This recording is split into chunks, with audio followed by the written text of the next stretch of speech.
I is equals to VD ENA। ये एक important था। VD is equals to Q E tau by M। ये important था। हमने लास्ट छोड़ा था rho is equals to M upon NE² tau पर। यहां छोड़ दिया था हमने एक्सप्रेशन, हमने यहां पे छोड़ा था लास्ट क्लास में। This is resistivity, M is the mass, free electron density not number of charges, this is free electron density. E is the is charge tau, relaxation time. And last मैंने ये बात लिखी थी कि हम यहां से ये ऑब्जर्व करते हैं, वहां पर हमारी क्लास एंड हो गई थी। तो अगर ये रो है तो यहां से 1 अपॉन रो हो जाएगा NE² टाउ बाय M। 1 अपॉन रो रेजिस्टिविटी है, 1 अपॉन रो कंडक्टिविटी होता है, conductivity.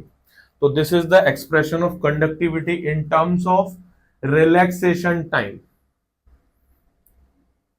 One another thing is here that is called mobility। Mobility, कितना मूवमेंट कर पाएगा चार्ज। मूवमेंट मतलब, अच्छा मोबिलिटी का सिंबल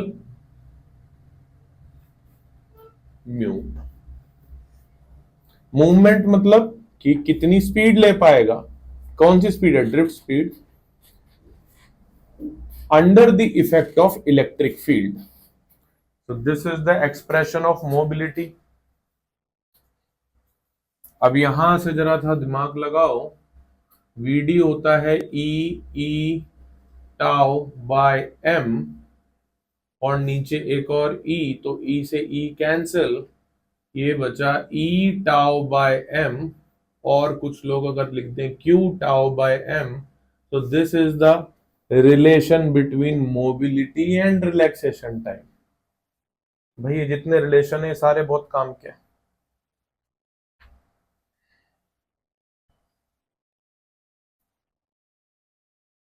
तो जरा ऐसे सोचो,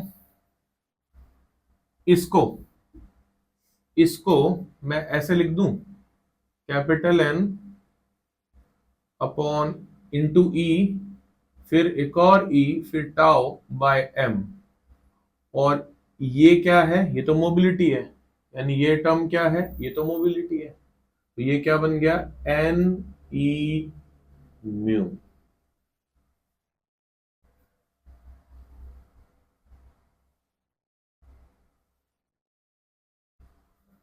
मैंने इसको उसमें पुट कर दिया बस, और कुछ भी नहीं किया। ये सारी हेल्दी प्रैक्टिस आपको आनी चाहिए।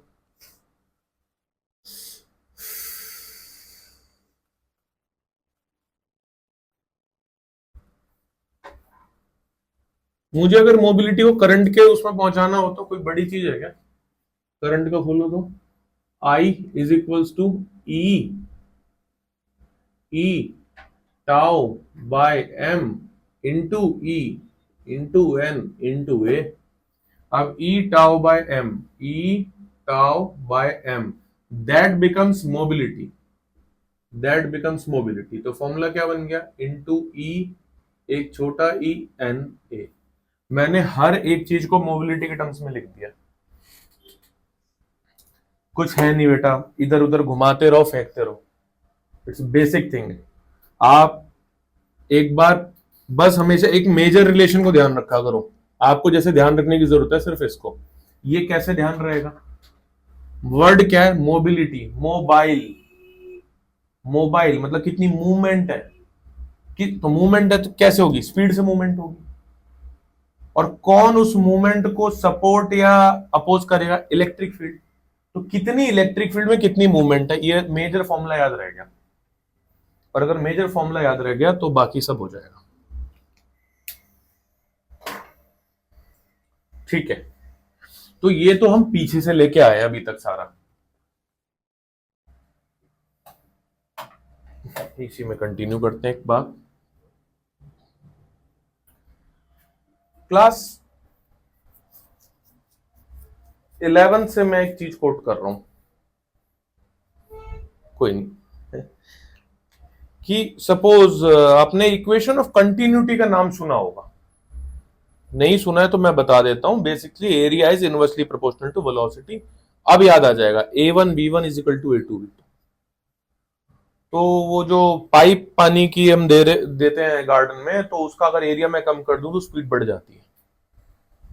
ऐसा सिर्फ इसलिए होता है क्योंकि पर सेकेंड उसके आगे अगर मैं कप लगा दूं और एक हटा दूं, जितना पानी अब आ रहा है, एरिया अगर मैं कम कर दूं तो उस वॉल्यूम को उतना ही भेजने के को बचाने के लिए उसने अपनी स्पीड को बढ़ाया है, एनर्जी कंजर्वेशन के लिए।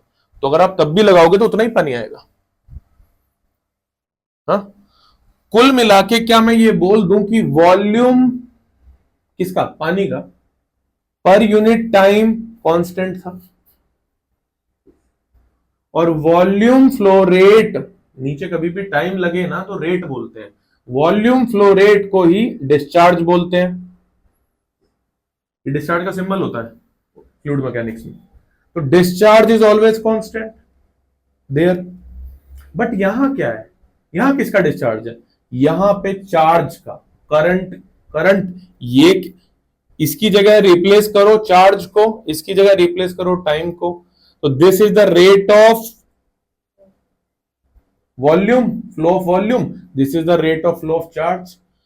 ये किसके इक्वल था, ये तो डिस्चार्ज के इक्वल था, ये किसके इक्वल है, करंट के।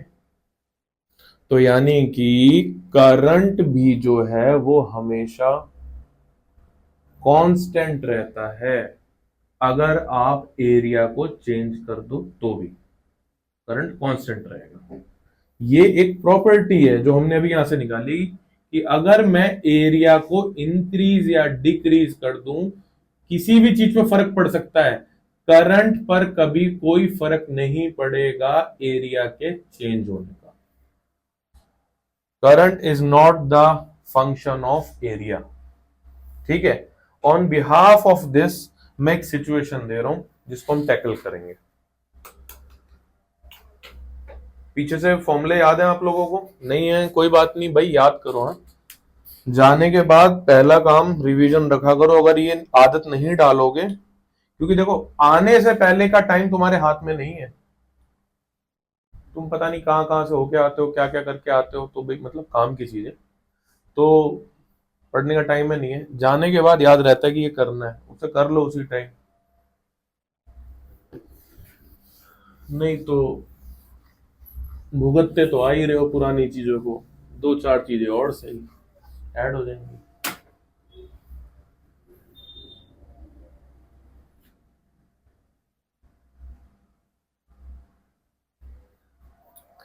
This is called tapered section, pencil की टिप जैसे टेपर्ड। ठीक है, यहां से करंट एंटर कर रहा है आई, यहां से करंट जा रहा है, ये सेक्शन 1 है और ये सेक्शन 2 है। क्वेश्चन पूछा है कि 1 और 2 के लिए आपको तीन चीजों के बारे में ऑर्डर बताने हैं कि किस 1 किस में बड़ा है, 2 किस में बड़ा है, या इक्वल है या क्या। वो तीन चीजें क्या है, current density, drift velocity and current only. इन तीन चीजों को बताना है आपको फर्स्ट और सेकंड एरिया में किसके लिए कौन ज्यादा होगा। क्या क्वेश्चन क्लियर है कि मैं लिखूं कि J1 is greater than J2, ऐसा। यहां से एक ऑब्जर्वेशन तो मुझे बड़ी क्लियर आ रही है कि area 1 is greater than area 2।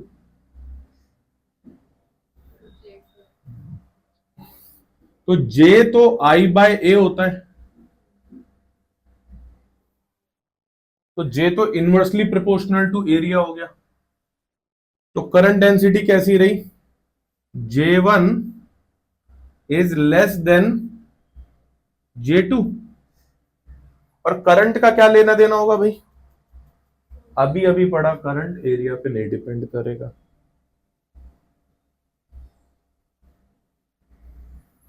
VD का क्या लेना देना होगा?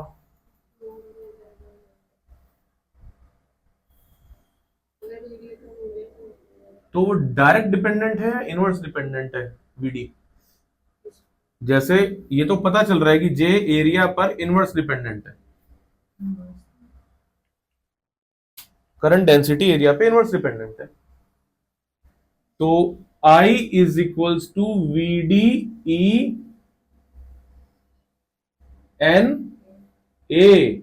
तो V D is equals to A, नीचे आ जाएगा, I बाय ए के टर्म्स में आ जाएगा। तो यानी कि वो भी इनवर्स रिलेशन में, और या मैं बोल दूं कि करंट डेंसिटी और ड्रिफ्ट वेलोसिटी सेम टर्म्स में चलते हैं, तो यानी कि यही ऑर्डर किसका हो जाएगा? ड्रिफ्ट वेलोसिटी का भी हो जाएगा।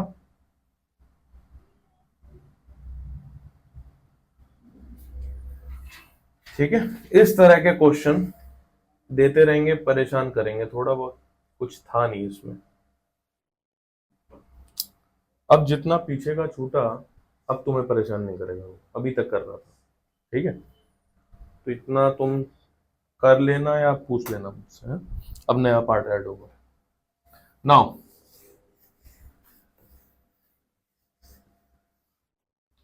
क्वेश्चन लिखेंगे।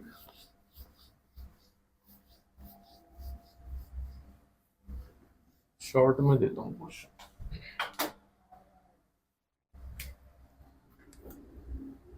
जैसे लेजर बीम होती है, लेजर की बीम होती है, ऐसे इलेक्ट्रॉन की बीम आ रही है, इलेक्ट्रॉन की बीम आ रही है, और उस बीम का जो एरिया है, एरिया, ये area, this is called cross section area. ये एरिया दिया हुआ है 1 mm²।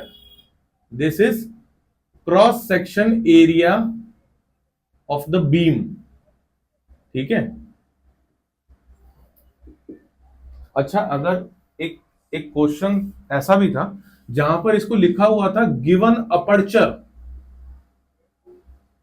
गिवन अपर्चर, तो परेशान तो नहीं होगी? अपर्चर क्या चीज है? अपर्चर का मतलब वैसे तो विड्थ होता है, कि ये कितनी विड्थ है, ये अपर्चर होता है लेंस के केसेस में। लेकिन यूनिट से पकड़ो, ये कैसी लेंथ है कि उसका स्क्वायर हो रहा है, एरिया है वो, है ना, अपर्चर। तो गिवन अपर्चर इज दिस, एक इलेक्ट्रॉन बीम का, और क्या दिया हुआ है? 6 × 10⁶ इलेक्ट्रॉन पर सेकेंड पास हो रहे हैं, पर सेकेंड पास हो रहे हैं एक इमेजिनरी क्रॉस सेक्शन एरिया से। ठीक है, एक इमेजिनरी क्रॉस सेक्शन एरिया से इस स्पीड में। ठीक है, इतना क्वेश्चन की स्टेटमेंट में दिया हुआ है। Now find current and current density in beam, current and current density in beam, current only and current density in that beam। हाँ, लगाओ लगाओ लगाओ, सही सोच रही हो, करो, कुछ है थोड़ी इसमें यार, ये तो फॉर्मूला बेस्ड क्वेश्चन है बेटा, बिल्कुल सही। देखो, मैं नंबर पे ना आके इस क्वेश्चन को, मैं कैलकुलेशन ना करके, लेकिन बाकी काम आप पे छोड़ के मैं कर दूं, तो आप कर लोगे sir. J is equals to I by A बेटा, ये तो दिया हुआ है। I is equals to what बेटा? Q बाय टी, पर सेकंड बोल रहा है, तो 1 second. Q is equals to N E, ये n हो गया। इलेक्ट्रॉन की वैल्यू 1 पॉइंट, वो चार्ज की वैल्यू 10⁻⁻19 कूलम। देखो I भी निकल जाएगा, यहां से हो गया पहला क्वेश्चन, और ये हो गया दूसरा क्वेश्चन। ये क्वेश्चन दिया बेटा, मुझे कैलकुलेशन करके दे दो।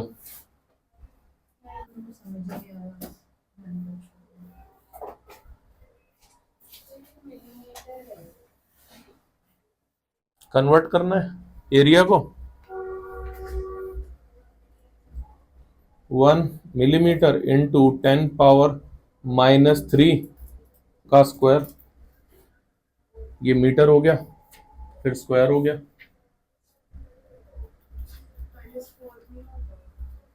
3 मिलीमीटर, मिलीमीटर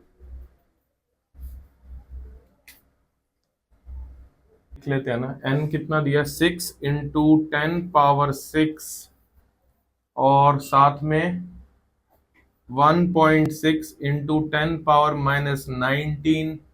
टाइम तो 1 सेकेंड है, तो सीधा सीधा ये कितना हो गया, तो -13 हो गया। ठीक है, आई निकाल रहे हैं ना। और ये कितना हो गया बेटा 9.6 हो गया।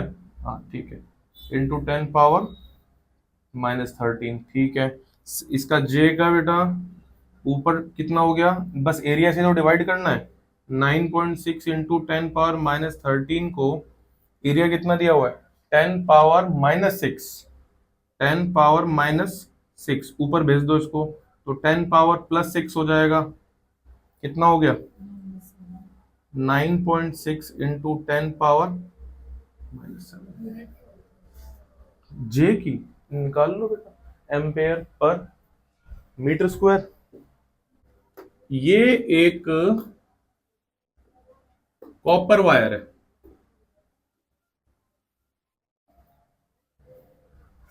2 mm स्क्वायर एरिया है इसका, 2 mm स्क्वायर है बेटा। ठीक है, 1 एम्पेयर का करंट पास हो रहा है इसमें से। एक लाइन लिखो, एक लाइन लिखो बेटा, the number of free electrons, the number of free electrons in 1 centimeter cube of copper, the number of free electrons in 1 centimeter cube of copper is 8.5 into 10 to the power 22. Find drift speed.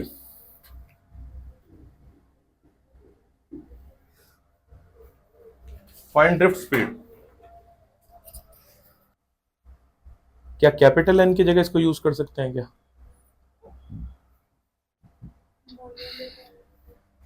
Actually में term पढ़ी थी बेटा last class में, capital N होता क्या था, वो free electron density. ठीक है, मैंने पहले भी बोला था क्वेश्चन इसकी वजह से गलत हो जाता है कई बार।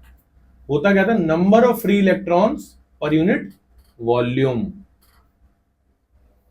तो यानी कि number of free electrons per unit volume है, बेसिकली ये कैपिटल एन दिया हुआ है और कुछ भी नहीं दिया है।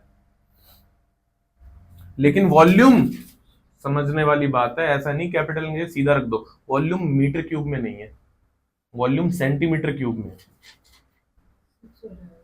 हाँ, तो करो 8.5 इंटू 10⁻22। शाबाश बेटा, वॉल्यूम किसमें सेंटीमीटर में ना, 10⁻−2 का क्यूब, तो ये कितना हो गया 10⁻−6, -6 ऊपर भेजो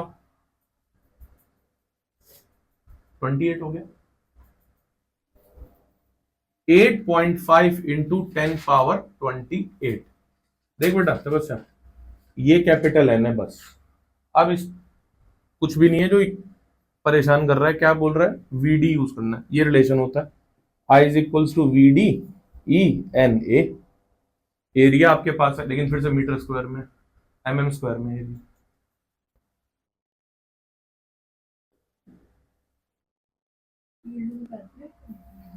है बेटा, ये निकालना था ड्रिफ्ट पावर -5, कितना बोला तुमने 0 पॉइंट इंटू कुछ आगे पीछे किया है ना, कोई दिक्कत नहीं। दिस इज मीटर पर सेकेंड।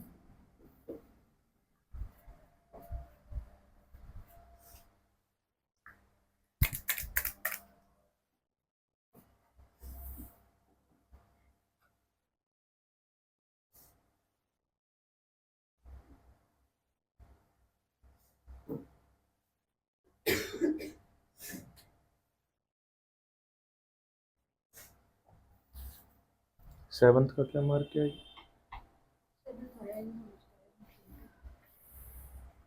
डिस्कस किया था, कोई नहीं, चैप्टर कंप्लीट होने के बाद गड़बड़ नहीं होनी चाहिए उसमें। नहीं हुआ कोई बात नहीं, माफ कर दो खुद को, किया ही नहीं था हमने। चैप्टर कंप्लीट होने के बाद में अगर आपके किसी चीज में कम मार्क्स आ रहे हैं तो प्रॉब्लम है। डन बच्चों?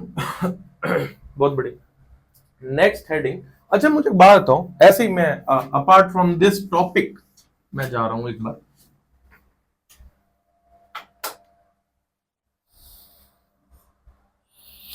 जिसको गॉस पता है ठीक है, नहीं पता है उसके बारे में बात करूंगी। मान के चलो ये एक स्फेरिकल शेल है, इसके अंदर इलेक्ट्रिक फील्ड 0 होती है। वो तो वैसे भी पता है रीजन तुम्हें, कि बाहर से फील्ड आ रही होगी तो पोलराइज करके कैंसिल कर देता है, या ऐसे समझ लो, या रीजन जो भी हो, क्योंकि प्रॉपर्टी ऑफ कंडक्टर तो भी देखना है तुम्हें। इतना मालूम है कि मेटालिक शेल के अंदर इलेक्ट्रिक फील्ड एंटर नहीं कर पाती, ये तुमने डाइलेक्ट्रिक वगैरह में भी पढ़ लिया। पोटेंशियल की वैल्यू क्या होगी यहाँ पे? सर ऐसे तो नहीं सोचा कभी। पोटेंशियल तो वैसे भी हमारा बहुत भूला बिसरा टॉपिक है, वो किसी तरह तो थोड़ा बहुत समझ आया है। तेरा आंसर सही है जो तूने बोला, सही है। हाँ ठीक ठीक है। हाँ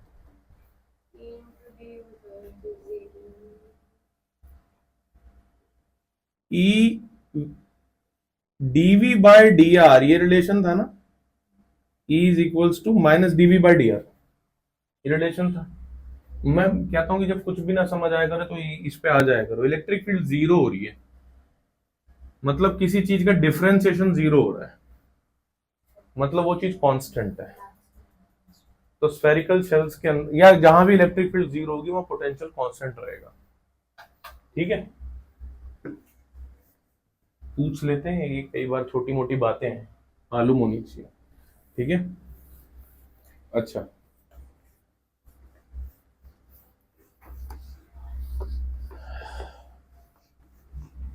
जो गॉस से नहीं था वो भी छोड़ा दे तो ना, तो एक आधी होगा। ठीक है, कोई बात नहीं। हेडिंग बेटा, resistance of a wire, resistance of a wire.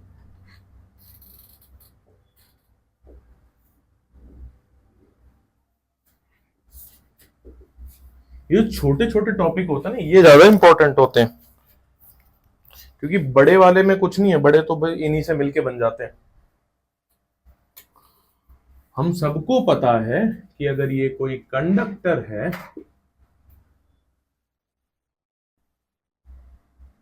तो हर एक मटेरियल के अंदर कुछ ना कुछ रेजिस्टेंस होती है। ठीक है, और अगर मुझे इसकी रेजिस्टेंस देखनी है तो फॉर्मूला वही है, बचपन में जो पढ़ा है, directly proportional to L, inversely proportional to A. Now लेकिन ये बात ध्यान कभी नहीं दी कि जो लेंथ है वो ध्यान रखना है, ये हमेशा अलोंग द करंट की डायरेक्शन होती है। क्योंकि अगर क्यूब बना के दे दिया ना और किसी एक दो फेज का रेजिस्टेंस पूछ लिया तो कंफ्यूज हो जाओगे थोड़ा सा, टेस्ट में डालूंगा। लेकिन एरिया वो होता है जो करंट की डायरेक्शन के परपेंडिकुलर होता है, वो एरिया लिया जाता है हमेशा, यानी ये एरिया। क्योंकि आपने पढ़ाई हमेशा ऐसे है तो इसलिए डाउट भी नहीं बना कभी, ये तो कॉमन सी बात है। तो एरिया जो परपेंडिकुलर है टू द वायर की डायरेक्शन। अच्छा, तो इसका मतलब ये हो गया कि रेजिस्टेंस तो बस लेंथ और एरिया पे डिपेंड है, लेकिन हमें पता है कि वो मटेरियल पे भी डिपेंड करता है, बट वो चीज तो रेजिस्टिविटी है, वो रेजिस्टेंस नहीं है। तो रेजिस्टेंस, अब आप कहोगे सर फॉर्मूले में तो आता ही आता है, ठीक है ना, ये थोड़ा सा ये पॉइंट ऑफ कंफ्यूजन है बेटा हमेशा से। एनसीईआरटी क्लास 10th में ये लिखती है कि रेजिस्टेंस रो एल और ए तीनों पे डिपेंड करता है, लेकिन वही एनसीईआरटी सीनियर क्लास में आके लिख देती है कि रेजिस्टेंस एक ज्योमेट्रिकल प्रॉपर्टी है। अगर रेजिस्टेंस एक ज्योमेट्रिकल प्रॉपर्टी है तो इसका मतलब है कि वो रेजिस्टिविटी पे डिपेंड नहीं कर रही है। मेरी बात को सुनना, आप कहोगे कि आप अभी प्रोपोर्शनैलिटी हटा के ये फॉर्मूला लिखने वाले हो सर, आपको मालूम है, मुझे मालूम है कि आपको पता है, तब आप कहोगे सर ये तो तीनों पे डिपेंड कर रहा है। अभी तक तो मैंने ऐसा कुछ लिखा नहीं है। ये एक ज्योमेट्रिकल थिंग है, ये भी एक ज्योमेट्रिकल थिंग है। ये अलग से अगर मैं इसकी बात करूं कि रेजिस्टिविटी ये एक ऐसी चीज है जो मटेरियल पे डिपेंड करती है खाली। रेजिस्टेंस मटेरियल पे डिपेंड नहीं करता, रेजिस्टिविटी मटेरियल पे डिपेंड करती है। रेजिस्टेंस ज्योमेट्रिकल प्रॉपर्टी है, रेजिस्टिविटी मटेरियल प्रॉपर्टी है। रेजिस्टेंस ज्योमेट्रिकल प्रॉपर्टी है, रेजिस्टिविटी मटेरियल प्रॉपर्टी है। और अगर कोई चीज मटेरियल प्रॉपर्टी है, इसका मतलब वो एटॉमिक लेवल पे डिपेंड कर रही है। मटेरियल का मतलब ही हो गया पीरियोडिक टेबल, वो मटेरियल से भरी पड़ी है, यानी एटॉमिक स्ट्रक्चर पे डिपेंड कर रही है। रेजिस्टिविटी सीधा सीधा एटॉमिक स्ट्रक्चर पे डिपेंड कर रही है। एटॉमिक स्ट्रक्चर सीधा सीधा टेम्परेचर पे डिपेंड करता है, इसका मतलब रेजिस्टिविटी टेम्परेचर पे डिपेंड करती है। कम हो जाता है, ये लिखा है। हाँ हाँ ठीक है, मैं तेरी डिसएग्री थोड़ी कर रहा हूँ तेरी बात को। मैं अभी ये रोक के रखी हुई भी आ रहा है ना, इसके बाद ही है, वहां पे रीजन डिस्कस करेंगे, लेकिन इसको तो खत्म कर लें अभी जो हमारे सामने। 1/ρ is called sigma which is conductivity. Symbol विम्बल अपने यूनिट देख लेना भाई, यूनिट्स में तो नहीं परेशान करोगे मुझे, क्या पता है। रो L/A, अब यहां से ये तो ओम हो गया, और भाई ये अगर बाय यूनिट वाइज कटा तो नीचे खाली एक ही मीटर बचा।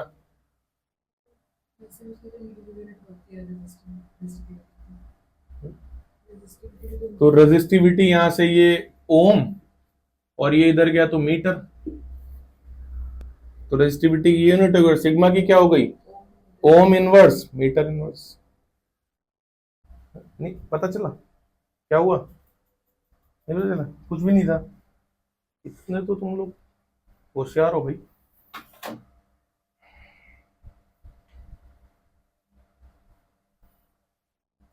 टू कॉपर वायर, आंसर देना मुझे है, लिखना मत ये क्वेश्चन, सुनो और आंसर करो। Two copper wire of same length have got different diameters, which wire has greater resistance. कम होगा, सिंपल सी बात है। And which has greater resistivity.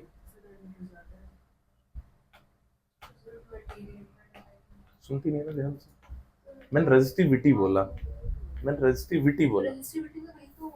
Material पे डिपेंड करता है, रेजिस्टिविटी सिर्फ मटेरियल पे डिपेंड करती है, डायमेंशन पे नहीं करती। तो जो मटेरियल पे डिपेंड ही कर रही है, और जो कॉपर वायर ही है दोनों, तो अलग अलग क्यों होगी, सेम होगी। ठीक है, लिखवा नहीं रहे इस चीज को, इसका आंसर करो। ये तो वो जूनियर क्लास का क्वेश्चन है। A wire has a resistance capital R, what will be its resistance if it is stretched to its double length। लिख लो, a wire has resistance capital R, what will be its resistance if it is stretched to double its length। Capital R, 2R, 3R, 4R है।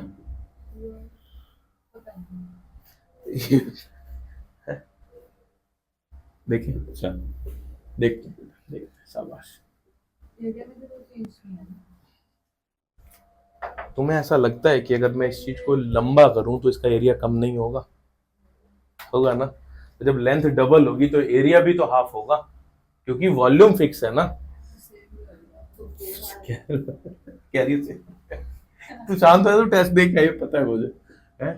Rho L कितना हो गया बेटा, 2, और ए कितना हो गया, हाफ हो गया, तो 4 हो गया। जूनियर क्लास बोला तो तुम सच में जूनियर ही ले गए क्या इसको, 4 टाइम्स ऑफ आर। ऐसे क्वेश्चन बुक्स में है कम से कम 5 या 6 अच्छे हैं, उनको कर लेना, हल्के में मत लेना, ठीक है।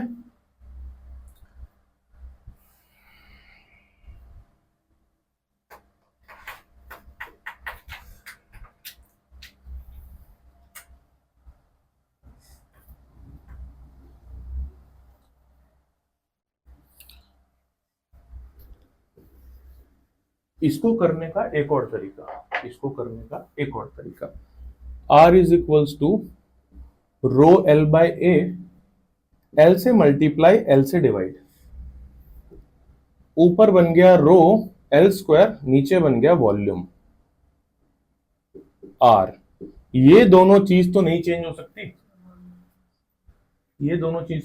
हो सकती, तो R proportional to L square हो गया। तुम्हें तुम्हारा आंसर दिख रहा है, डबल करते ही 2 की पावर में चला जाएगा, 4 आ जाएगा आंसर। ठीक है ना, आपने 2L किया तो 2L square which is 4L square, तो R dash is 4 times of L square, यानी इनिशियल से तो 4 टाइम्स हो गया। दूसरा तरीका, ठीक है, दूसरा तरीका, दोनों तरीके आने चाहिए बेटा।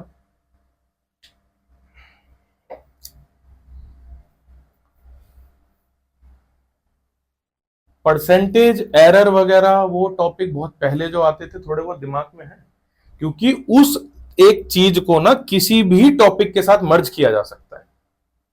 देखो कैसे मर्ज करते हैं, करो एक क्वेश्चन लिखो मत, क्या मेरे साथ ही ड्रॉ कर लो।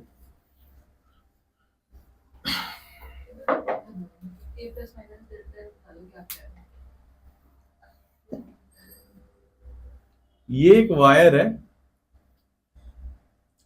इस वायर में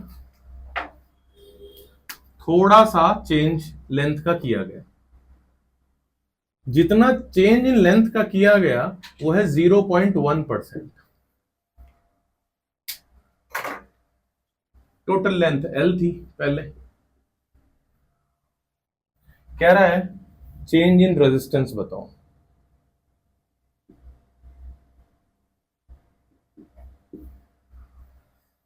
चेंज इन रेजिस्टेंस बताओ। अब टॉपिक आते हुए भी तुम्हें ये नहीं आएगा,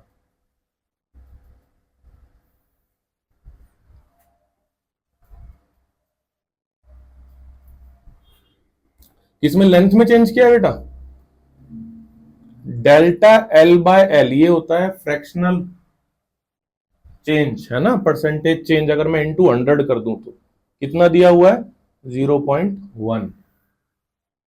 ठीक है, फॉर्मूला क्या होता है R का, अभी अभी हमने वो रो L बाय ए तो पढ़ा ही पढ़ा, और रो L स्क्वायर बाय वॉल्यूम वाला भी पढ़ा, वो भी पढ़ा ना, देखना बेटा। तो इसको मैं हटा दूं तो R proportional to L square हो गया।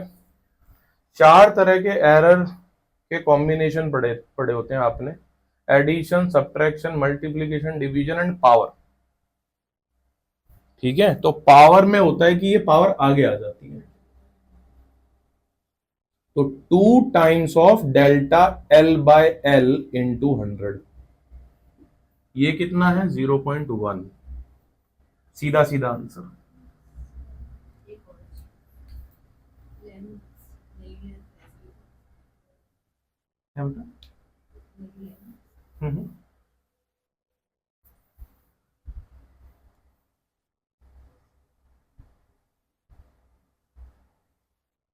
क्या आपने ये नई लेंथ निकाली है,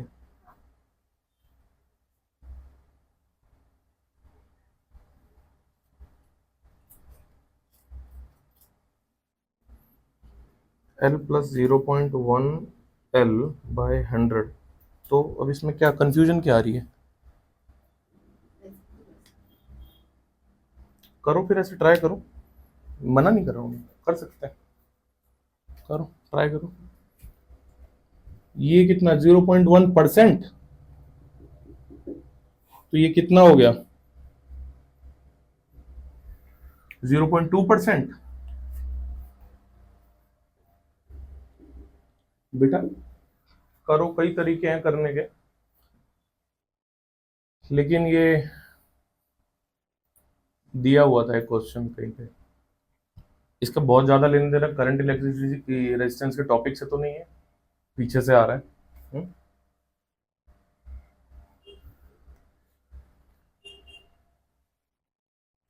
अब मैं आ रहा हूं उस चीज पे जो हमने अभी कुछ देर पहले डिस्कशन करनी बंद कर दी थी या पॉज की थी, टेम्परेचर डिपेंडेंसी ऑफ रेजिस्टेंस। कि टेम्परेचर पे कैसे डिपेंड करेगा। हम्म? तो टेम्परेचर पे डिपेंड अगर करना है तो हाँ भाई, अब बताओ, अब बच्चे कुछ बोल रहे थे मेरे को, अब बताओ, अब अपनी जो भाषा है उसको एकदम थॉरोली स्ट्रक्चर करके बोलो, जो कुछ कह रहे थे आप।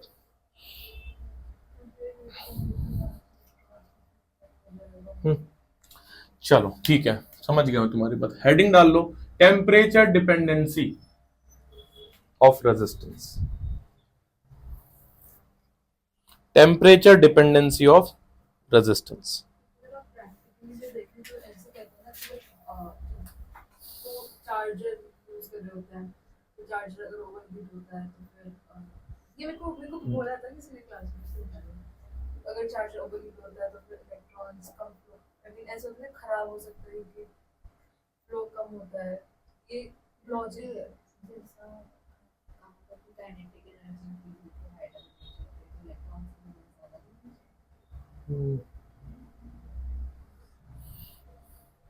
मैंने पढ़ा था कि आयंस से ज्यादा होते हैं इलेक्ट्रॉन्स से कम होते हैं। देखो अभी तो आयंस वगैरह पे, आयंस, हम पहली बात अभी पढ़ किस कर रहे हैं, आप अपने आप को कंफ्यूज मत करो। सबसे पहले तो हम मेटल्स के बारे में बात कर रहे हैं, स्पेसिफिकली सॉलिड कंडक्टर्स के बारे में। आप आयंस वगैरह पे जाओगे तो वो लिक्विड कंडक्टर्स हो गए, दैट आर इलेक्ट्रोलाइट्स, है ना।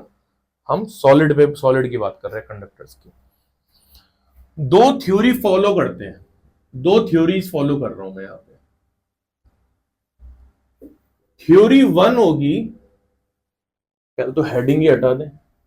हेडिंग क्या है? टेम्परेचर डिपेंडेंसी, ठीक है, ऑफ रेजिस्टेंस। अब अगर ये सुनना, मैं टेम्परेचर बढ़ा रहा हूं, ठीक है, दोनों ही केस में मैं टेम्परेचर बढ़ा रहा हूं, आप सुनना। तो ये है मटेरियल वन के लिए और ये है मटेरियल टू के लिए। मैंने मेटल वन मेटल टू नहीं बोला, मैंने मटेरियल वन मटेरियल टू बोला, ठीक है। तो मटेरियल वन में ऐसा मैं देख रहा हूं कि फ्री इलेक्ट्रॉन्स बढ़ते जा रहे हैं। क्यों बढ़ते जा रहे हैं? रीजन भी दिया जा सकता है कि टेम्परेचर दे रहे हैं तो आयनाइजेशन एंथैल्पी बढ़ रही होगी। The energy required to remove the last most shell electron from its orbit is called ionization enthalpy. वो निकलता जाएगा तो फ्री चार्जेस बढ़ते जाएंगे, और फ्री चार्जेस बढ़ते जाएंगे तो फ्री इलेक्ट्रॉन बढ़ते जाएंगे, और फ्री इलेक्ट्रॉन बढ़ते जाएंगे तो electron is nothing but a charge carrier, carry करता है। और जब चार्ज कैरियर बढ़ जा रहा है तो ज्यादा से ज्यादा चार्ज आगे जा रहे हैं, मोर करंट फ्लो हो रहा है, मोर रेजिस्टेंस कम होगा, बढ़ेगा। इस केस में फ्री इलेक्ट्रॉन्स बढ़ते जा रहे हैं तो कंडक्टिविटी बढ़ेगी या कम होगी? इलेक्ट्रॉन बढ़ रहे हैं तो कंडक्टिविटी बढ़ेगी, रेजिस्टिविटी कम होगी, रेजिस्टेंस कम हो रहा है। आफ्टर ऑल है तो मेजर फॉर्मूले का हिस्सा, अभी भी उस पर मत अटके रहो, ज्योमेट्रिकल और मटेरियल प्रॉपर्टी पे। जो फाइनल आंसर आएगा तो वो तो मिला के ही आएगा इसको। ये हो रहा है मटेरियल वन के लिए। मटेरियल टू ऐसे मटेरियल्स हैं जिनके पास पहले से ही फ्री इलेक्ट्रॉन्स बहुत ज्यादा अमाउंट में है। जिसके पास सिर्फ 100 रुपए थे, उसको मैंने 1 लाख का चेक दे दिया तो उसको तो अलग ही दुनिया दिख जाएगी। जिसके पास पहले ही अरबों पड़े हुए हैं, उसको मैं 100 रुपए या 1 लाख रुपए देके क्या करूंगा? इसके पास पहले ही फ्री इलेक्ट्रॉन्स बहुत ज्यादा है, बहुत ज्यादा फ्री इलेक्ट्रॉन्स हैं। कौन सा? मटेरियल टू के पास। तो बहुत ज्यादा फ्री इलेक्ट्रॉन्स होने की वजह से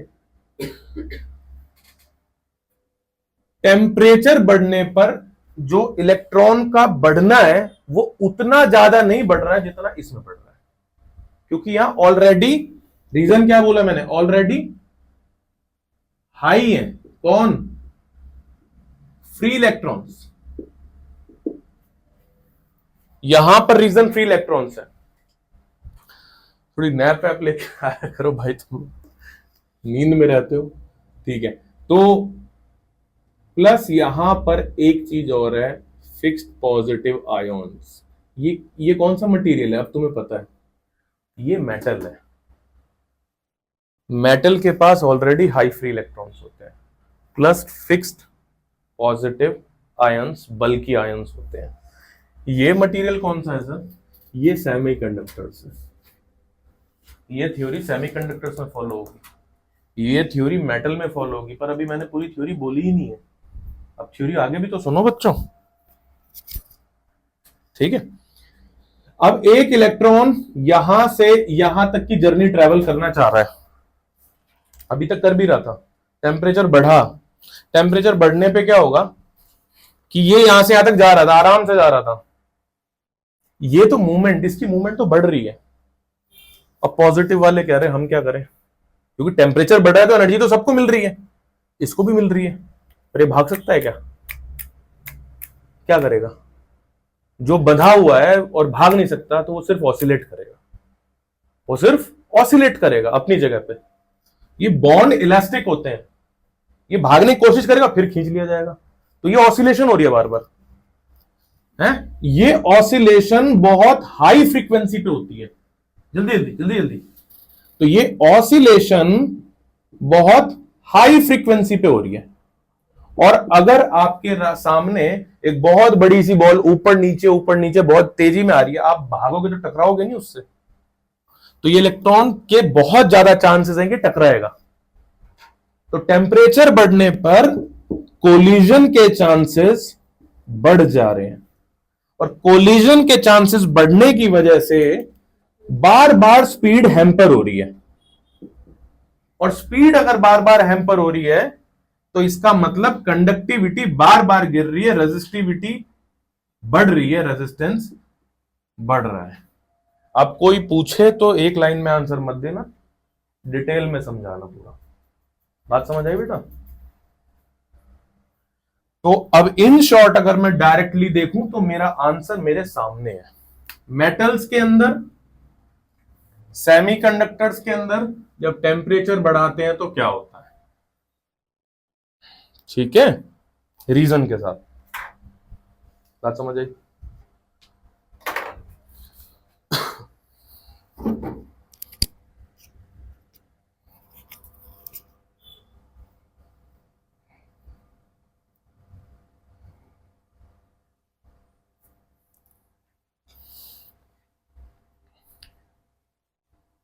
इनको बेटा स्कूल में जब या कहीं भी लिखो थ्योरीज में लिखना है ना, ऐसे एरो एरो करके पॉइंटर मत कर देना, सब कुछ है थ्योरी में लिखना, ग्रामर ग्रामर अच्छे से लगा के।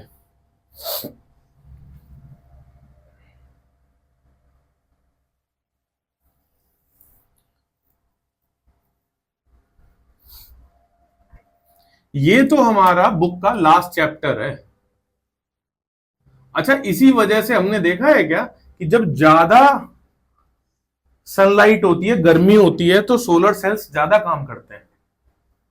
रीजन, रेजिस्टिविटी और कम हो जाती है हाई टेम्परेचर की वजह से। सेमीकंडक्टर में कंडक्टिविटी बढ़ जाती है, बारिश और सर्दियों के दिन में उतनी तेज सोलर सेल काम नहीं करते इतनी, तब करेंगे, राइट। और आप नॉर्दर्न प्लेन्स में रहते हो, ये तो नहीं कहूंगा कि, लेकिन तब भी सनलाइट बहुत ज्यादा रहती है बाकी अर्थ के कंपेयर में यहाँ पे, तो सोलर सेल्स का इस्तेमाल किया करो, धीरे धीरे इस्तेमाल में लाओ, घरों में लगवा लो या बोल के लगवा लो, काम आएगा, ठीक है। ये क्या पढ़ा, थ्योरी। इस टॉपिक का मैथमेटिकल पार्ट भी है। सोचो कैसा होगा, सोचो जब तक मैं रब कर रहा हूं, सोचो कि मैथमेटिकल पार्ट कैसा हो सकता है इसका, है तो यार डरा दीजिए ऐसे। टेम्परेचर बढ़ने का मतलब तो वैसे भी थर्मो से होता है, थर्मल से होता है, मैकेनिक्स एसएचएम तो मोशन का पार्ट है, वहां नहीं जाएंगे बेटा, नहीं वहां नहीं जाएंगे। ऑसिलेशन किसका, ह्यूज बॉडीज का होता है, तब एसएचएम होता है, तो आयंस का हो रहा है। Now see, stress and strain करके एक चैप्टर था, solid, book number 2, class 11th। मैं बार बार उधर चला जाता हूं, आप लोगों को ये मुझसे प्रॉब्लम रहेगी, लेकिन वहां पर एक फॉर्मूला होता है, वो बताता है कि अगर ये एल लेंथ है, अगर मैं इसके नीचे कैंडल जला दूं तो ये एक्सपेंड करने की कोशिश करेगा, और जब ये एक्सपेंड करेगा तो ड्यू टू टेम्परेचर कर रहा है। मैं एक तो मैं खींच के करवा दूं, एक मैं हीट से करा रहा हूं। जब मैं हीट से करा रहा हूं तो एक्सपेंड कर रहा है, तो यानी कि जो चेंज इन लेंथ आएगा वो डायरेक्टली डिपेंडेंट है चेंज इन टेम्परेचर के। ऐसा मेट रॉड के केस में देख रहे, और वो इस पे भी डिपेंड करता है कि इनिशियल लेंथ कितनी है। ये बड़ी अजीब चीज लगी थी मेरे को जब मैंने पहली बार सुनी। इनिशियल लेंथ पे भी डिपेंड करता है कि चेंज इन लेंथ कितना आएगा। अगर आप 1 किलोमीटर लंबी रॉड को हीट करोगे तो चेंज इन लेंथ दूसरा आएगा। समझ भी आती है बाद में सोचोगे तो बात, क्योंकि इतना बड़ा वॉल्यूम है। तो change in length is also directly proportional to initial length. समझ आ रही बात? क्या अगर मैं कॉपर की ले रहा हूं और एल्यूमिनियम की रॉड ले रहा हूं, क्या दोनों को सेम टाइम सेम टेम्परेचर तक हीट करूं तो सेम चेंज आएगा क्या? मतलब आप कहना चाह रहे हो कि कुछ ना कुछ है जो मटेरियल पर डिपेंड करता है। वो ऐसा तो अभी हमें यहाँ कुछ दिखा नहीं, ऐसे कोई क्वांटिटी तो नहीं दिखी हमें। तो ऐसी कोई क्वांटिटी दिखने के लिए ही हमने बोला कि इनिशियल पे डिपेंड करता है, इस पे डिपेंड करता है। एक टर्म आती है जिसको बोलते हैं alpha, coefficient of thermal expansion. ये आया मटेरियल वैल्यू लेके।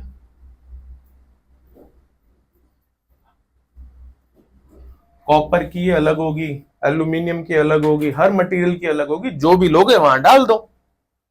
तो ये फॉर्मूला क्या बना, delta L is equals to, दिख ही रहा है formula, L initial alpha delta T. Very important formula. Sir यहां क्यों पढ़ रहे हैं? लिखते जाना, मेरी बात को समझते जाना। एक डेल्टा एल को क्या लिख सकते हैं बेटा, L final minus L initial is equals to L initial alpha delta T. So L final is equals to L initial 1 plus alpha delta T. देखो चेंज इन टेम्परेचर की वजह से मैंने फाइनल लेंथ बता दी कितनी आ सकती है। और डेल्टा टी जो है, चाहे वो केल्विन में हो चाहे सेल्सियस में, कोई फर्क पड़ रहा है क्या? डेल्टा है। ये जहां जहां एल है ना बेटा, वहां वहां रेजिस्टेंस से रिप्लेस कर दो, खत्म हो गया टॉपिक। देखो ये कनेक्टिविटी है जो बोलता हूं, ये पूरा का पूरा कॉपी करके। एक चीज का ध्यान ये रखना कि ये जो अल्फा है, यहां पर कोफिशिएंट ऑफ थर्मल रेजिस्टेंस हो जाएगा। थर्मल एक्सपेंशन मत लिख देना कहीं, ठीक है?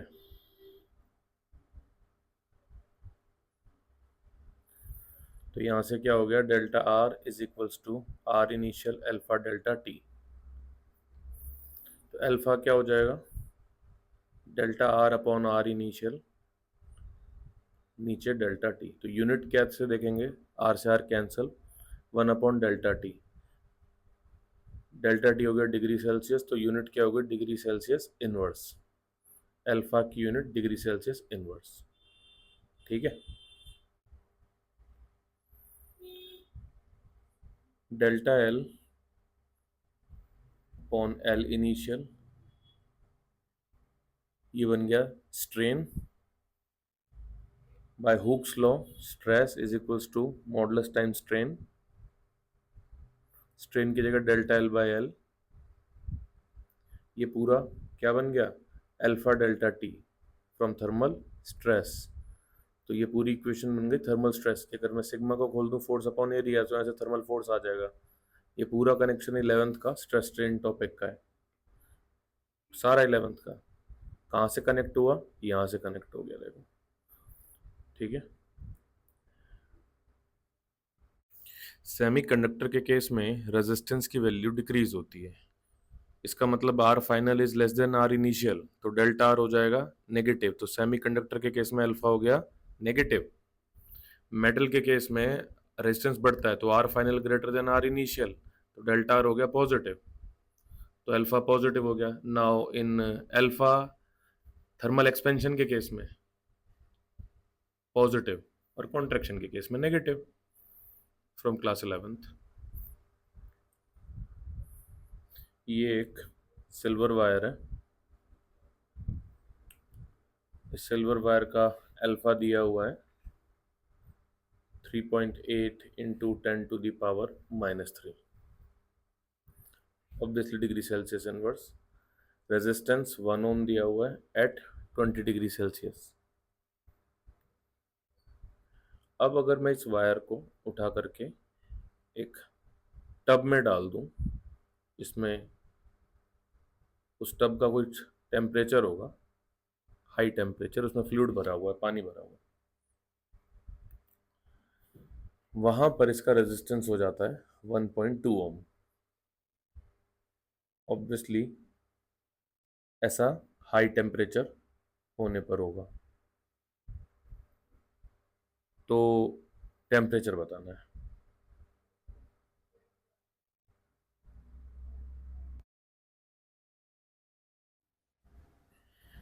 आर इनिशियल इंटू अल्फा, ये डेल्टा टी का फॉर्मूला आ गया। अल्फा की value 3.8 into 10⁻³ R initial 1 ohm, 1 ohm, R final 1.2 ohm, delta T, T final minus T initial. T initial दिया हुआ है 20 degree Celsius, T final right answer. T final आ रहा है 72.6 डिग्री सेल्सियस। ये फॉर्मूला पीछे से लिया है मैंने, जो हमने लास्ट देखा था, ठीक है।